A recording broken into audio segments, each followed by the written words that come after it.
प्रणाम, नमस्कार, बहुत स्वागत है आपका उस कार्यक्रम में जिसका नाम है हे प्रभु आनंद दाता।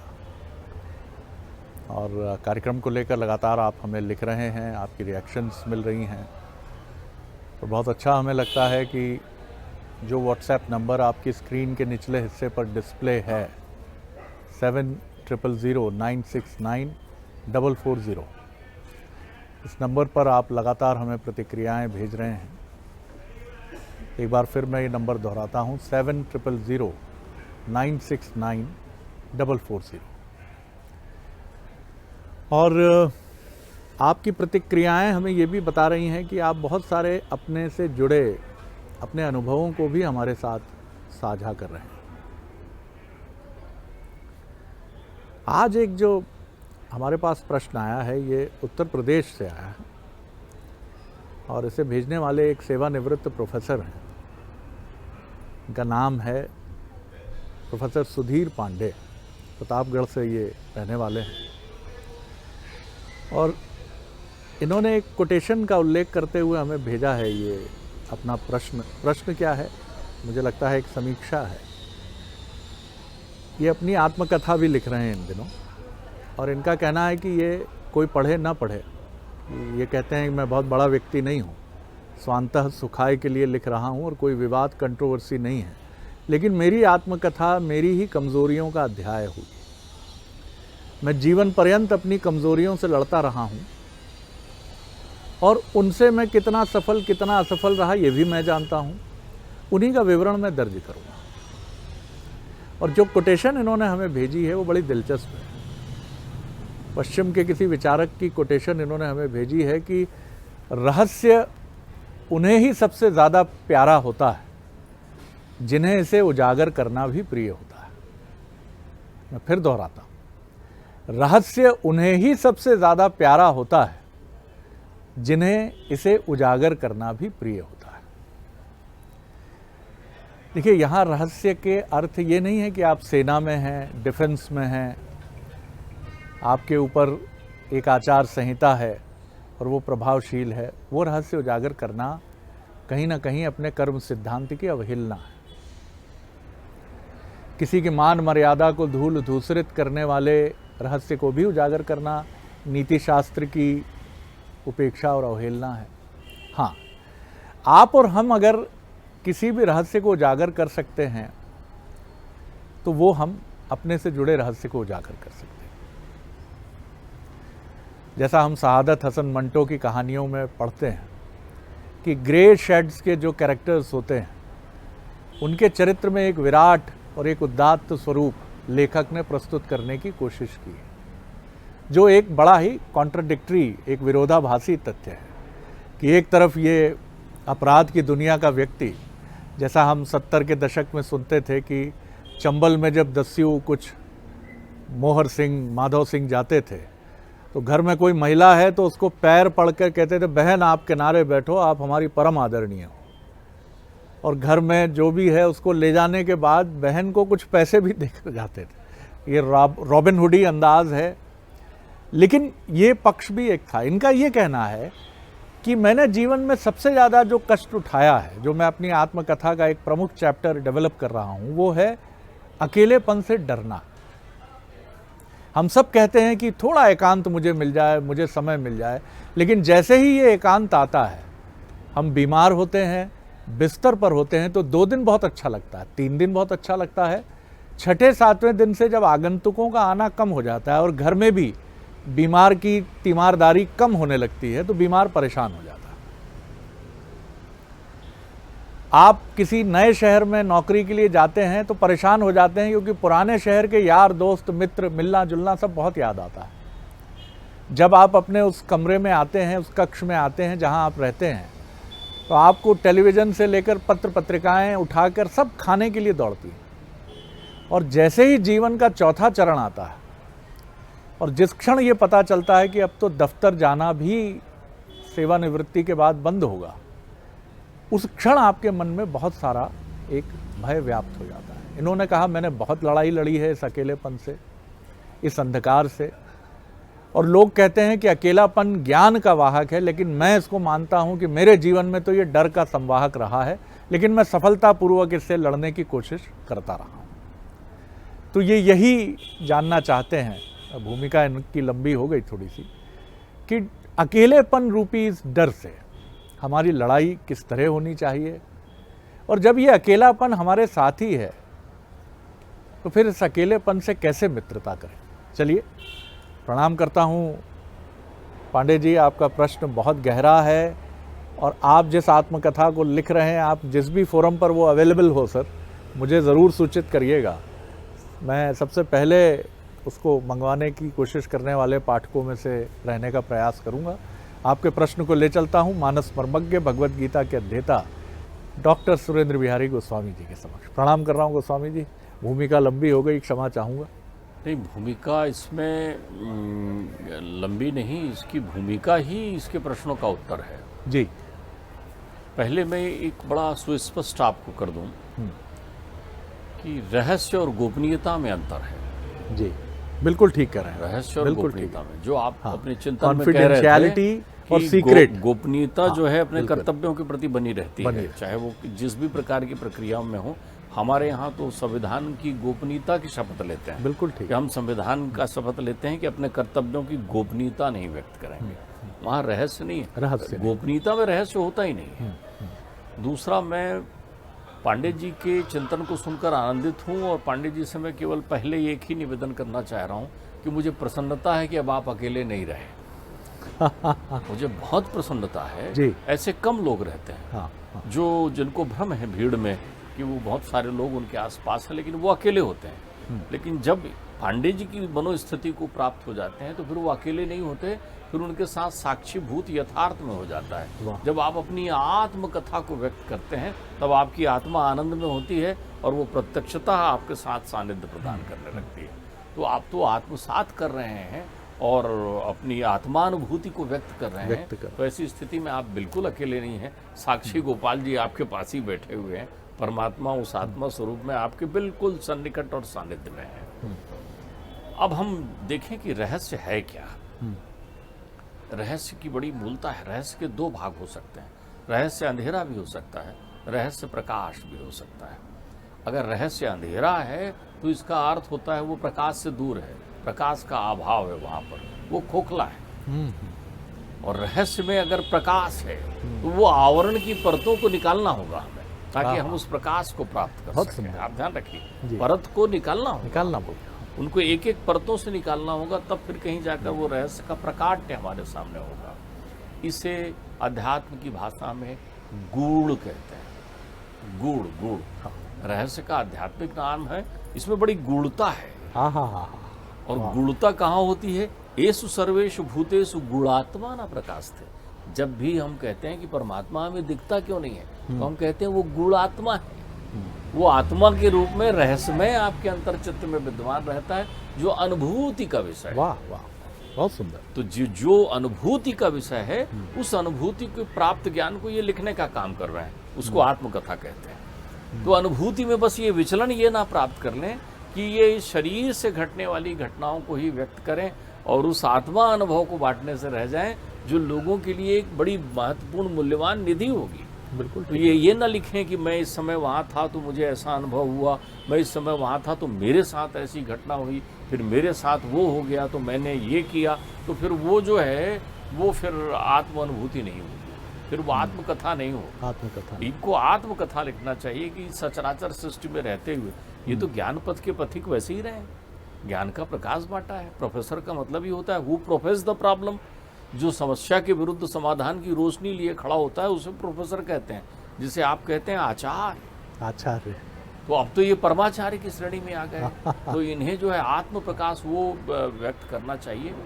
मेरे पिताश्री अपने संपूर्ण जीवन भर डायरी लिखते रहे, वैसी ही डायरी जो कभी महात्मा गांधी ने लिखी थी, और हम उनकी जीवन की सत्य घटनाओं को उन डायरी से निकाल कर विवेचित करते हैं। जब भी आप कोई अक्षर किसी पन्ने पर लिखते हैं तो केवल अक्षर नहीं होता, केवल शब्द नहीं होता, इतिहास लिखते हैं, प्रत्यक्ष इतिहास लिखते हैं। क्योंकि कल जब आप नहीं होंगे तो वो पन्ना पलटकर लोग देखेंगे ये बाबूजी ने लिखा था, वो इतिहास हो गया। फिर पढ़ेंगे बाबूजी ने क्या लिखा था।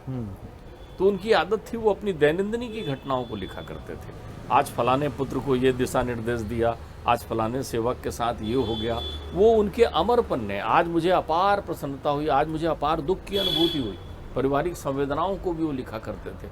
उनकी वो डायरियों के ढेर रखे हुए हैं। तब वो डायरियाँ गीता प्रेस गोरखपुर से ही निकला करती थी। वो डायरी थी जिनमें हर पन्ने में गीता लिखा हुआ होता था और ऊपर में जो है मित संवद तिथि इत्यादि लिखी होती थी और लिखते थे। इतनी डायरियाँ, उनकी डायरियाँ हमारे लिए जीवन की धरोहर है, हमारी बहुत बड़ी संपत्ति। वही आत्मकथा है, वो उनकी जीवन शैली का परिचायक है, उनके विचारों को परिभाषित करने के लिए परिचायक है। उसमें मोती भरे हुए हैं प्रत्येक पृष्ठ में। जब हम जाते हैं कहीं और कभी मान लीजिए किसी परिजन के निधन होने पर शोक की अवस्था में प्रयाग की यात्रा करने पहुंचते हैं, तो हमें मालूम होता है कि हमारा पंडा कौन सा है। वो बता देते हैं वो भाई फलाने घोड़े वाले, फलाने हाथी वाले, ऐसे उनके सूचकांक हैं। तो उनके पास पहुंचते हैं तो वो उनके पास एक विशिष्ट अनुक्रमणिका है, वो तुरंत बता देते हैं अच्छा आप फलानी जगह से आए हैं, फलाने हुए हैं, वो तुरंत निकालते हैं। और वो पृष्ठ हम देखते हैं जिसमें हमारे दादा परदादाओं के हस्ताक्षर हमें मिलते हैं। वो हमारे लिए, और ये हमें ऐसा लगता है कि वो कल में हम पहुंच गए, तो वो लिख रहे हैं उस कल को जो उनके ना रहने के बाद यहाँ होगा। तो अब आत्मा अनुभूति, वो रहस्य क्या लिखें? रहस्य में गूढ़ता है, गूढ़ता ही प्रकाश है। विवेकानंद जब यूरोप की यात्राओं में गए तो उन्हें एक जगह विषय मिला शून्य, बोलने के लिए उनको विषय मिला शून्य, और उनसे कहा गया कि आप 30 सेकंड में इस शून्य के बारे में कहिए। विवेकानंद, शून्य तो मैं कह रहा हूँ, विवेकानंद को तो अंग्रेजी में विषय मिला था जीरो। विवेकानंद ने कहा my dear brother and sister, zero zero means nothing, nothing means something, something means mystery and mystery means God. Zero means nothing, शून्य यानी कुछ नहीं होता, और कोई ऐसी जगह नहीं है संसार सृष्टि में जहां कुछ ना हो। कोई ऐसी जगह नहीं बता सकते जहां कुछ ना हो, क्योंकि कोई जगह निरंक नहीं है। तो वो कहते हैं zero means nothing, nothing means something, कुछ नहीं, कुछ नहीं में कुछ ना कुछ है, गूढ़ता है। तो वो गूढ़ता क्या है? एंड समथिंग मीन्स मिस्ट्री, वो ही रहस्य है। तो बोले वो रहस्य कौन सा है? बोले मिस्ट्री मीन्स गॉड। वही रहस्य ही तो ईश्वरी सत्ता है जिसकी अनुभूति हम नहीं कर पाए।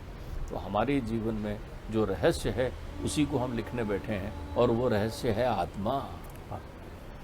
आत्मा गूढ़ है, हमेशा अनंत प्रकाश का वो भंडार जो सूर्य से उत्पन्न हुआ है, सूर्य सदृश है, हमारे अंतर्चित्त में विद्यमान है।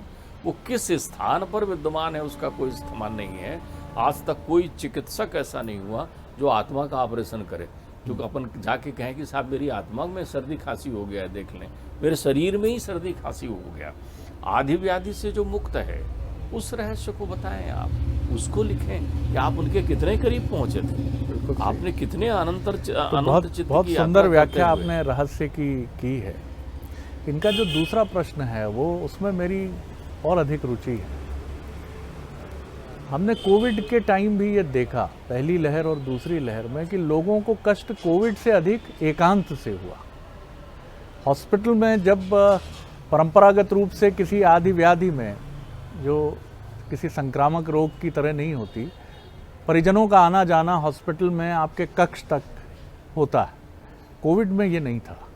और अधिकांश लोगों के लिए ये पैनिक इतना बढ़ा कि या तो उन्हें मानसिक समस्याएं हुई या उनकी बीमारी और बढ़ गई।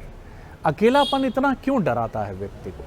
वो क्यों अकेले रहने से डरता है, जबकि कहता है मैं तो अकेला हूँ, दुनिया में कोई किसी के साथ नहीं है, अकेलेपन से क्या डरना, मैं तो जन्म से अकेला हूँ, मैंने स्वतः निर्माण किया है, मेरे हाथ की लकीरें देखिए। देखिए, ये किसी अकेले व्यक्ति को ये समझाना अध्यात्म के चिंतन को यकायक उनके समझ में नहीं आएगा। इनके लिए नहीं कह रहा हूँ, किसी भी सामान्य व्यक्ति के लिए, उनके लिए कहना कि तुम भीड़ में भी अकेले हो, वो सुन लेगा, लेकिन वो इस चीज़ को मानेगा नहीं कि भीड़ में क्यों अकेला हूँ, जब मेरे रिश्तेदार नातेदार सब लोग हैं, तो उत्तरार्ध में मेरी ये दशा कैसी हो गई है। संसार की प्रक्रियाएं उसके दिमाग में है। मुझे एक घटना याद आ रही है, जब मैं बालक था और फिर थोड़ा और बड़ा हुआ, फिर किशोर हो गया, तो मैं गणेश का समय आया, तब गणेश को बड़े धूमधाम से श्री गणेश का पूजन इत्यादि करते थे, प्रारंभ करते थे तो हम लोग जगह जगह घूम करके धन संग्रहण करते थे और अपने मोहल्ले में गणेश जी की स्थापना करते थे और उनकी पूजा अर्चना करते थे। तो जैसे ही गणेश जी को बाजे गाजे के साथ हम लेकर आए और स्थापित किया, तब मैंने देखा उस अद्भुत दिव्य बालक को जो 6-7 वर्ष का था, और गणेश जी को देखते देखते मुस्कुराता रहा, फिर रोने लग गया। तो मैंने कहा कि भैया तुम क्यों रो रहे हो, क्या हो गया? उसने कहा देखो कितने अच्छे हैं, बहुत दिनों बाद आते हैं और अभी आके बैठे हैं, वो आप लोग इनका फिर विसर्जन कर देंगे, ये चले जाएंगे हमारे पास से। हम एकांत से घबराते हैं विसर्जन को लेकर के।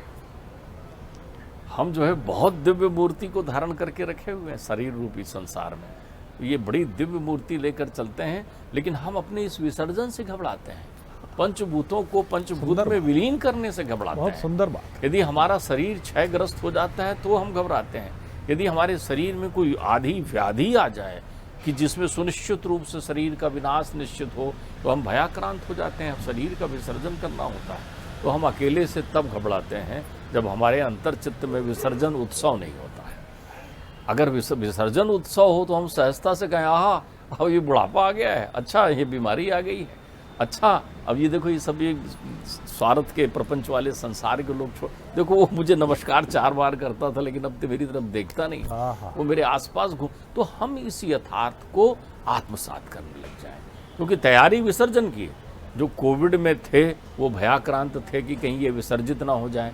बहुत से लोगों का दिव्य विसर्जन भी हो गया, शरीर त्यागना पड़ा उन्हें, और बहुत से लोग जो लौट कर आए वो प्रसन्न है कि वो विसर्जित नहीं हो पाए। लेकिन आप ध्यान रखिए, एकांत विसर्जन के विरुद्ध होना चाहिए, विसर्जन के लिए नहीं होना चाहिए। क्या बात। आप क्यों अकेले में डर रहे हैं? अकेले में आपको आत्मसात यही करना है। शरीर की नश्वरता का भान आपको एकांत में होता है, रिश्तों की खटास का भान आपको एकांत में होता है। आप घबराते हैं उससे। शतुर्मुर्ग बनकर यदि आप अपना सर गड़ा लेंगे और सोचेंगे दुनिया ठीक है, ये संभव नहीं है। दुनिया में खूब आपने आनंद लिया, आपकी स्मृति में कितनी चीजें हैं, वो थोड़ी हैं, अध्यात्म नहीं है आपकी स्मृति में। आप तो अपने दुख को भी भूल गए, आप तो अपने अपमान को भी आनंद में भूल गए। जिस पल रोते थे कि आहा ये दिन कैसे कटेंगे, जब सुख के दिन आए तो उनका स्मरण ही नहीं रहा आपको, तो आपने उसमें सब में सुखानुभूति की। लेकिन जब आप विसर्जन के पथ पर चल रहे हैं, चलना ही है सबको, कोई आगे है कोई पीछे है, तो आपको एकांत का भय लग रहा है।